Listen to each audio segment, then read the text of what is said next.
agora falando com o professor Sandro Teixeira Moita, professor de Ciências Militares da Escola de Comando Estado-Maior do Exército, para entender um pouco até o tom já um pouco esperado de Trump para tratar dessa questão, mas que implicações que uma fala dessa traz em um momento tão delicado da economia mundial, né, professor? Uma boa tarde, obrigada por estar aqui com a gente. Obrigado pelo convite, Natália. Saúdo a você, o Josias e o Leonardo Sakamoto e toda a nossa audiência. Trump é uma figura mercurial, Natália, para começar a lhe responder, e oscila. E tem tido grande, pelo que eu tenho de informações que pode se levantar, grande irritabilidade, porque a ofensiva contra o Irã não saiu do jeito que ele esperava. E não saindo do jeito que ele esperava, as coisas ele acaba reagindo da pior maneira possível. E agora ele está numa encruzilhada muito complicada, porque ele está entre tentar resolver uma paz e, ao mesmo tempo, uma escalada ainda maior da guerra. A gente tem 17 mil tropas terrestres americanas chegando ao Oriente Médio, algumas já estão lá, e uma pressão no sentido, e uma pressão de países da região, de Israel e dos estados do Golfo, dizendo basicamente a frase lembrada pelo Colin Powell, que era o secretário de Estado do primeiro do governo Bush filho, dizendo "You break it, you own it". Então parece que a todo momento o Trump tenta fugir da responsabilidade da crise que ele mesmo criou. E aí é um cenário que a gente tem visto e acaba gerando a sensação que a gente vê de que nessa guerra Israel e Irã têm uma estratégia e os Estados Unidos não. Professor, bom dia. Sakamoto aqui, obrigado aqui pela presença. Foi ótimo o senhor fazer essa lembrança no final, né? Porque vendo a declaração do presidente Donald Trump na Truth Social, eu me lembrei muito de um comportamento mafioso, que é aquele comportamento que você causa dificuldade. Estava tudo funcionando, tipo, com seus problemas, é claro, não estava perfeito, mas estava funcionando. Você cria uma dificuldade e depois você cobra das pessoas para resolver esse problema. Que ele coloca como se o problema tivesse acontecendo desde sempre, como se o Estreito de Hormuz tivesse tapado, fechado há 30 anos, né, com o pedágio do Irã, e os Estados Unidos tentando resolver ele. Não, aquilo fechou por conta da ação norte-americana na região.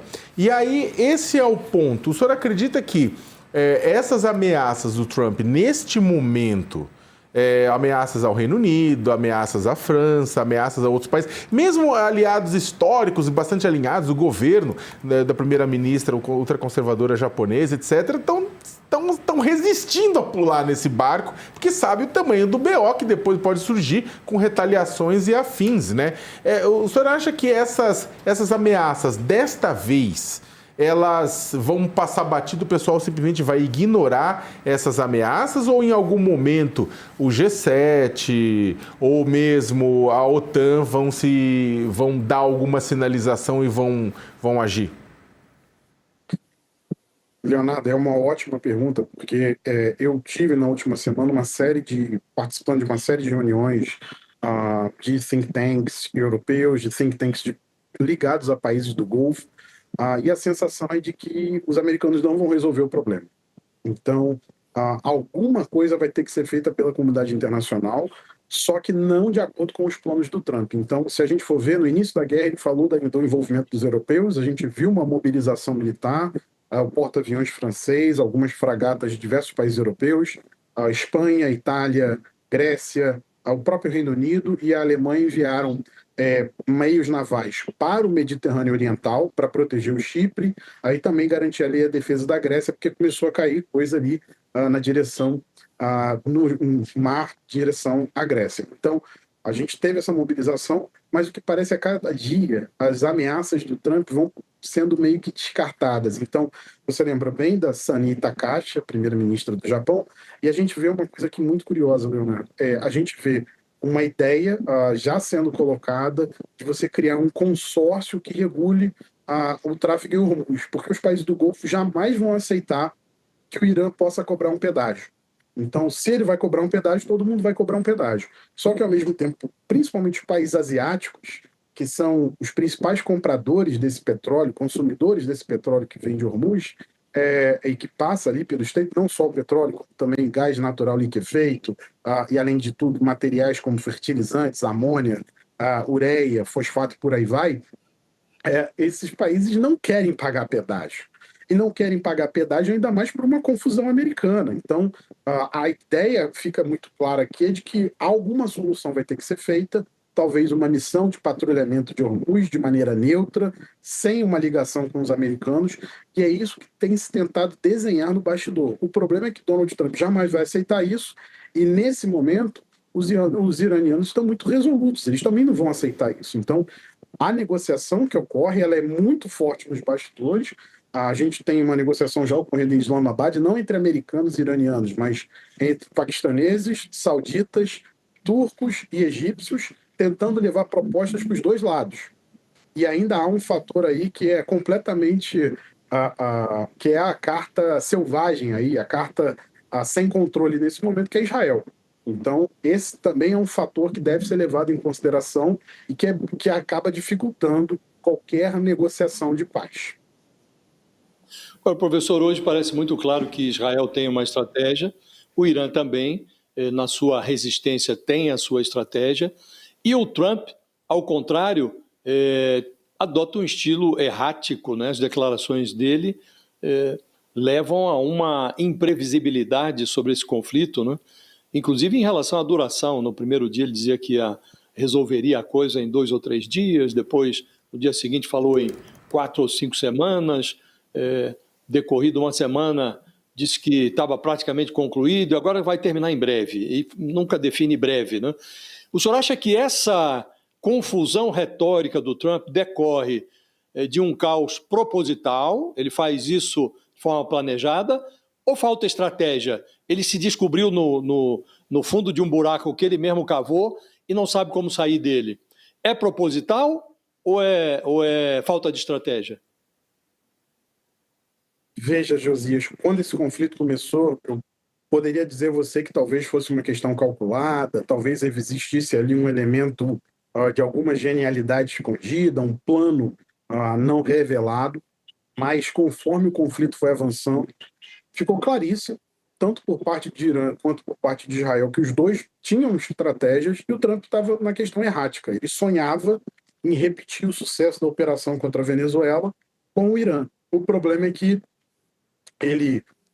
quando você estuda estratégia e estuda teoria da guerra, uma coisa que a gente sempre fala no ensino disso é que você deve desenvolver alguma capacidade de empatia com o seu adversário para entender como ele pensa. E Trump não tem preocupação nenhuma em entender como os outros pensam, porque ele acha que o mundo é como ele pensa. E ele acha que a força pode resolver problemas e enxerga muitas coisas na ideia de que tudo é um prego, e ele tem um enorme martelo na mão, que é o complexo industrial militar americano. O problema é que nem todos os problemas serão resolvidos com martelos, Josias. Então, o que fica muito claro é que ele não desenvolveu a empatia para entender que um conflito contra os Estados Unidos é tudo que o regime iraniano desejava e que, inclusive, faz parte do aparato ideológico desse regime dos ayatollahs, uma grande confrontação contra os Estados Unidos, e ele se preparou dessa maneira. Por isso que ele é tão resiliente ao poderio militar americano, porque ele deixou claro que a ideia é resistir, não são as pessoas, não são as lideranças. A ideia é criar uma estrutura no qual o país conseguisse resistir a esse castigo, a essa punição imposta pelo poderio aéreo americano. E fica muito claro também que eles sabem que o público americano não tem a mínima disposição para o apoio a uma ação terrestre. Então, Trump não pode mobilizar 100 mil, 200 mil, 300 mil homens para uma operação terrestre contra o Irã. Além da geografia jogar contra o atacante nesse cenário, a geografia do Irã facilita muito uma defesa. O fato de que ele propõe uma operação terrestre para tomar a ilha de Karg, que é o que ele tem falado muito, ele tem uma obsessão com a ilha de Karg nesse momento, nessas últimas semanas, porque ela produz ela embarca 90% do petróleo iraniano, ainda fica aquela questão que o Leonardo falou, é um pouco mafioso, né? Eu vou tomar aquilo que faz dinheiro seu para que você venha para a mesa de negociação. Então, e é óbvio que o Irã não vai nesses termos. O Irã vai criar um dano ainda maior para os países do Golfo que querem que os Estados Unidos limpem a bagunça que criaram. Não à toa a gente teve a declaração do ministro das Relações Exteriores do Catar dizendo que o Irã não vai embora, ele vai ser sempre nosso vizinho. Então a gente vai ter que desenvolver alguma convivência, mas uma convivência que não pode ser sob mísseis e drones deles. Então, para que isso aconteça, você tem que ter os americanos tentando arrumar aquilo ali. Agora, o problema é, isso poderia ser resolvido num outro governo americano, mas no governo de Donald Trump, me parece, nesse momento, muito difícil.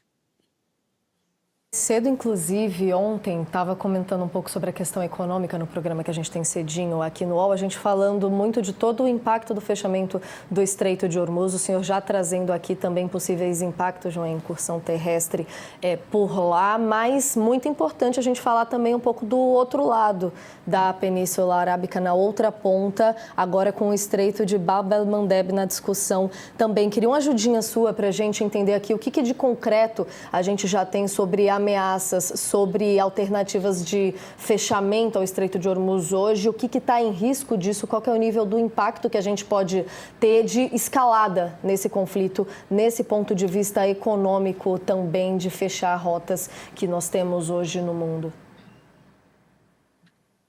Natália, é ótimo lembrar da questão de Bab el-Mandeb, porque nesse momento a gente está num horizonte perigoso dessa guerra. A gente está mais próximo de um fechamento de Bab el-Mandeb do que da abertura do Estreito de Hormuz.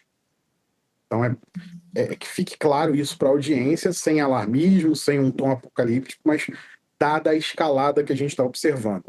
Os Houthis do Iêmen declararam que entraram na guerra no sábado, mas, curiosamente, aqui os Houthis do Iêmen até conseguem ser mais coerentes que o Donald Trump. Eles têm um acordo de cessar-fogo assinado com a Arábia Saudita desde 2020 e com os Estados Unidos desde 2024. Então, eles deixaram claro nessa declaração que as ações deles serão contra Israel.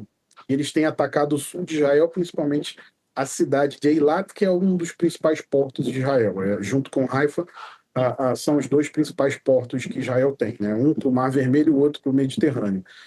Então, os Houthis deixaram claro que não atacarão a Arábia Saudita nem os Estados Unidos, as instalações americanas no Oriente Médio, se não forem agredidos. Então, deixaram uma condição muito clara. O problema é que, com os constantes ataques iranianos às instalações de países do Golfo, a Arábia Saudita, nesse momento, ela tem conseguido driblar, utilizando uma expressão mais popular, bloqueio de Hormuz, utilizando um grande gasoduto que ela construiu há 45 anos atrás, e ela vem expandindo ao passar dos anos, que é o gasoduto leste-oeste. Então, esse gasoduto, ele tem uma capacidade de expansão, e esse gasoduto consegue passar aí petróleo e gás para o Mar Vermelho, para a cidade de Ambo, e a Arábia Saudita conseguiu embarcar nos últimos dias algo em torno de 7 milhões de barris de petróleo. O grosso desses barris está indo para a Ásia, mas o fato é de que, se a gente vê uma escalada ainda maior, uma entrada da Arábia Saudita em ações contra o Irã, a gente pode ver, sim, ataques contra essa cidade, contra esse gasoduto e oleoduto, e aí complicar ainda mais. Pelo Estreito de Bab el-Mandeb, antes da guerra começar, passavam 12% do petróleo que ia para a Ásia. E aí alguma coisa que ia para a Europa, 6%. Se isso for bloqueado, você vai ter você vai ter um quarto do suprimento de petróleo global bloqueado. Então, isso jogaria o preço do petróleo em um valor que a gente nem consegue imaginar. A estimativa aí coloca mais de $170, talvez até $200 o barril. Sem dúvida, jogaria muitos países em uma espiral inflacionária absurda. Professor Josias Sakamoto. Tem um aspecto, professor, uma pergunta só, rapidamente, Natália, se me permite. No acompanhamento dessas guerras, os mísseis, drones, caças acabam ganhando mais realce do que braços, pernas e troncos das vítimas que são dilaceradas nos bombardeios, né? Há um mês, quando deflagraram esses ataques, o Trump e o Netanyahu diziam que o enfraquecimento do regime iraniano seria uma oportunidade para os próprios iranianos, que tinham se revoltado e muitos morreram por conta dessa revolta, que os próprios iranianos teriam a oportunidade para mudar o regime, né? Hoje, professor, o senhor diria que o regime está mais forte do que quando começaram esses conflitos? Josias, é uma ótima pergunta, porque ela tem duas respostas completamente diversas. No plano ideológico, sim, o regime, até o momento, ele tem força. Ele está enfrentando a principal potência militar da região, Israel, e ele está enfrentando a principal potência militar global, os Estados Unidos, e não foi dobrado até o momento. Cabe lembrar aqui que quando a gente estuda a guerra, a gente sempre lembra da máxima clausewitziniana de que ela é um ato de força destinado a impor ao adversário a nossa vontade. Então, o Irã não foi dobrado até o momento pela vontade americana, nem pela vontade israelense. Ele não foi dobrado, ele conseguiu resistir e ele mantém a resistência. Isso, inclusive, tem mudado o próprio discurso do regime para fora e para dentro.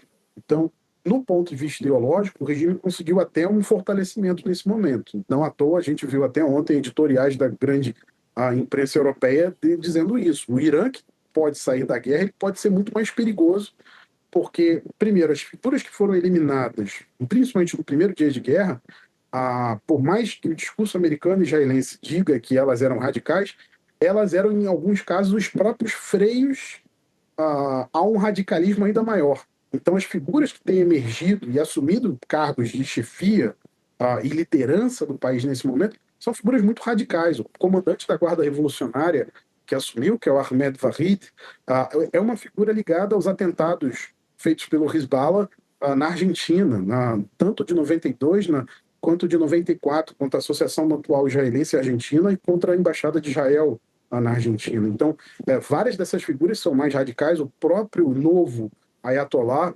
Mojtaba Khamenei é uma figura muito mais radical do que o próprio pai. Aí tem uma visão cosmogônica muito mais ligada a uma grande batalha apocalíptica. Então, isso acaba criando uma questão de que o regime se radicaliza. Mas no plano material, Josias, por outro lado, o regime enfrentará alguns problemas quando essa guerra terminar, porque a infraestrutura, principalmente ligada a Bassis, a força paramilitar, que é ligada à Guarda Revolucionária, que é encarregada de realizar a repressão contra a população, essa infraestrutura toda de quartéis, de militares, essa infraestrutura tem sido duramente atacada e destruída. Então, a gente está num plano onde você tem um regime ideologicamente forte, mas ao mesmo tempo materialmente mais enfraquecido e desgastado, porque o custo desse conflito é muito alto no Irã. Inclusive em infraestrutura. A província de Teherã, que tem a capital, ela tem sido atacada na sua infraestrutura básica, água, esgoto, energia, pelos americanos e pelos israelenses há alguns dias, e os iranianos estão convivendo com apagões. Isso pode se expandir pelo resto do país durante esses dias que a gente está vendo, e aí pode, inclusive, forçar a uma nova escalada desse conflito, que os iranianos já disseram: se atacar minhas infraestruturas básicas, eu vou atacar as infraestruturas básicas dos países do Golfo. Então, usinas de energia, plantas de salinização de água e por aí vai.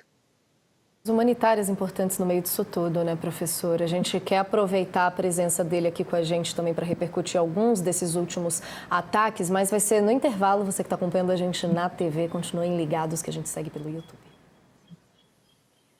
Professor, quero aprofundar um pouquinho essa questão pós-intervalo. Acho que o Sakamoto quer te fazer uma pergunta também. Não, eu queria aproveitar, desculpa, Nath, é que você falou uma coisa importante no final da sua fala, da questão humanitária. E os Estados Unidos vêm ameaçando atacar usinas de dessalinização de água, da qual o Irã extrai boa parte da água dele, não só ele, mas outros países do Golfo Pérsico. E isso é uma coisa que, quando se discute, eu ia até perguntar para o senhor se isso não bate de frente com alguma convenção de Genebra. Não que o pessoal esteja muito preocupado com isso ultimamente, né, com a questão das balizas da guerra, mas atacar a unidade de dessalinização de água significa interromper fluxo de água potável para a população civil, né? Sakamoto, sem dúvida, um ataque... atacar instalações de dessalinização, atacar usinas de energia que suprem a população, são elementos que existem em teorias de utilização de poderio aéreo, mas elas são muito claramente ditas no seguinte sentido: olha, você tem que fazer isso para tentar criar uma onda de impopularidade do governo que está sendo atacado e esse governo ser derrubado pela população. O problema é que essa tese nunca funcionou.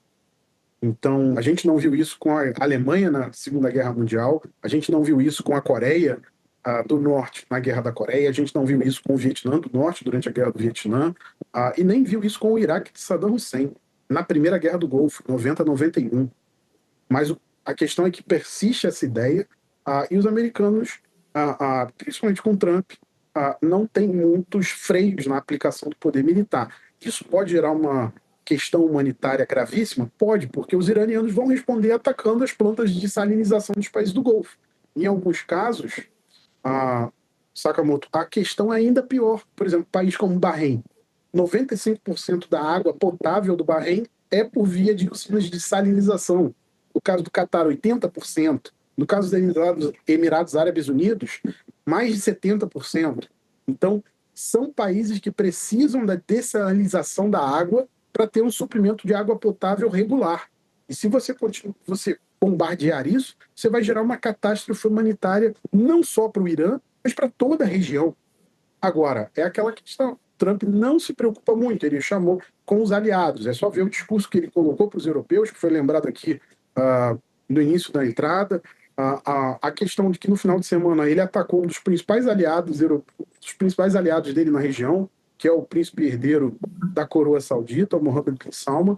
Então o problema é que talvez outros governos estivessem um pouco mais preocupados com isso, mas Donald Trump não está muito preocupado.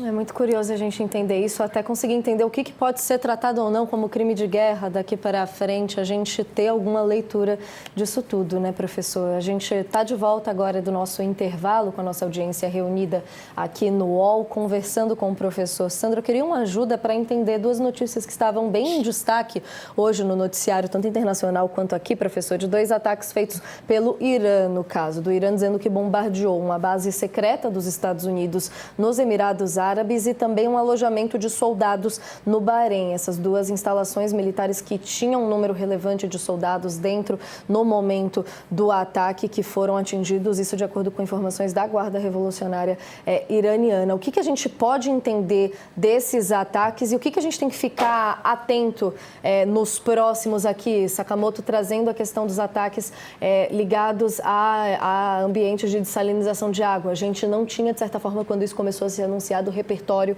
de que é tão importante para a região, para o abastecimento de água potável. A gente traz uma série de termos difíceis por aqui. Eu queria entender o que a gente tem que olhar de melhor nos próximos ataques aqui, o que são sinalizações de escalonamento cada vez mais grave da guerra, especificamente desses dois agora sendo atacados com soldados lá dentro. O que a gente pode ler aqui, professor?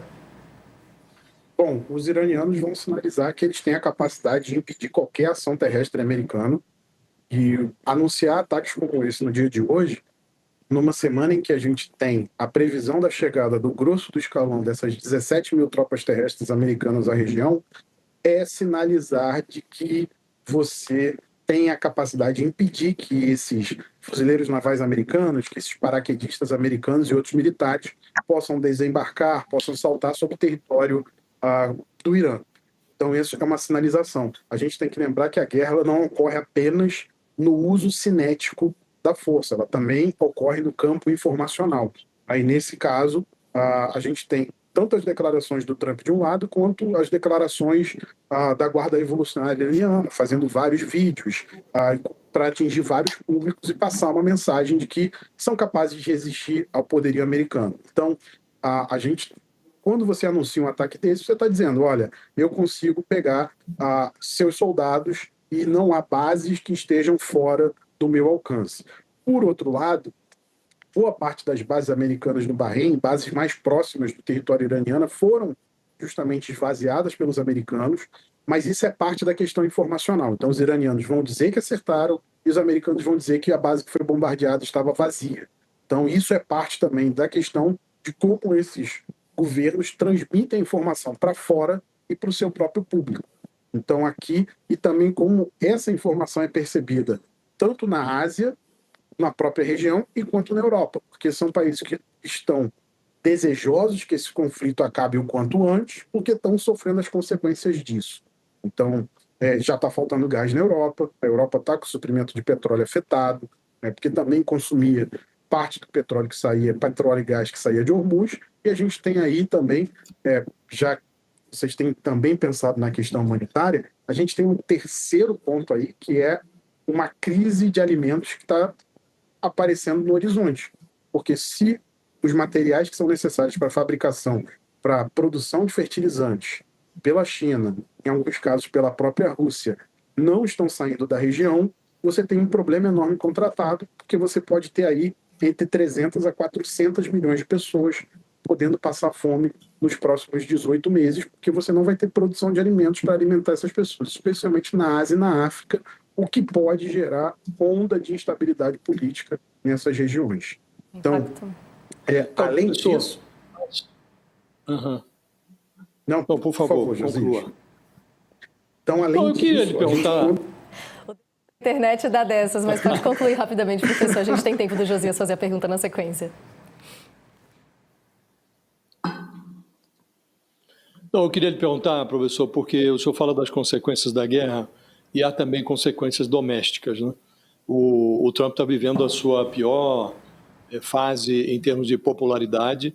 Tivemos nesse final de semana mega manifestações de rua em vários estados americanos e dá a impressão de que o Trump está querendo uma alternativa qualquer, uma saída qualquer que lhe permita dizer, olha, vencemos a guerra, estamos fora disso.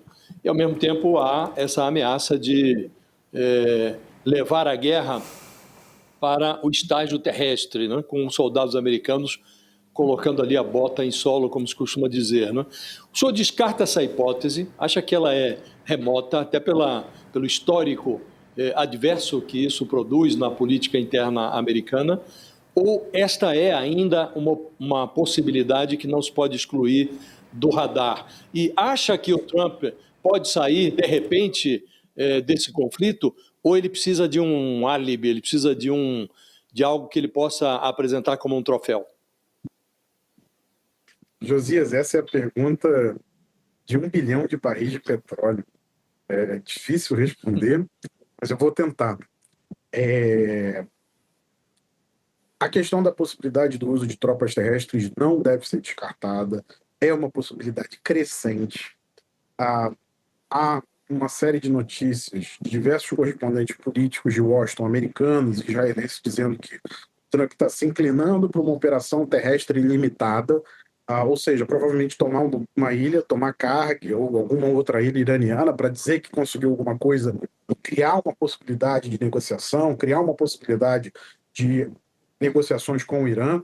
O fato é que aqui é um conflito que, uma vez iniciado, ele muda a geografia política do Oriente Médio. Então, o Irã não vai sair desse conflito sem ter garantias de que não vai ser agredido de novo em muitos anos. Israel não vai sair desse conflito sem ter a garantia de que conseguiu eliminar a ameaça do Irã, a ameaça que o regime iraniano atual representa para Israel. E o problema é que, sem uma visão clara de um endgame, são os Estados Unidos de Trump. Então, o problema ele pode até querer sair dessa guerra, pode, mas a pressão israelense e a pressão dos países do Golfo, que investiram muito na família Trump, os catares deram um jato para ele, deram um avião 747 para ele, fizeram vários investimentos nos conglomerados, outros países da região, as famílias reais desses países fizeram investimentos vultuosos em negócio da família Trump. Então ele está com as mãos, de certa maneira, amarradas. Por isso que ele está sendo tão vocal em redes sociais, porque ele é um cara que está pressionado e ele odeia ser pressionado, ele odeia ser aquela figura que não tem a iniciativa das ações, aí que não tem a capacidade de dominar o cenário, que é o que está acontecendo nesse momento. Então, sim, a gente pode ver a questão da escalada ainda maior com o uso de tropas terrestres, e sim, ele está procurando aquilo que tem sido chamado de off-ramp, ou seja, uma porta de saída, só que o problema é que ele tem Israel de um lado, bloqueando essa porta, e do outro o próprio Irã bloqueando essa porta. Como ele vai conseguir criar chaves para abrir a porta desses dois é algo extremamente difícil. Não creio que ele tenha habilidade para tal. Quem desse vão estar no campo aí da realidade, né, professor? Tantos analistas no cenário internacional falando que essa invasão terrestre seria uma derrota histórica para Trump. A gente vai acompanhando os próximos capítulos. Queria agradecer demais sua participação com a gente aqui. Foi ótima, viu? Um bom trabalho. Bom.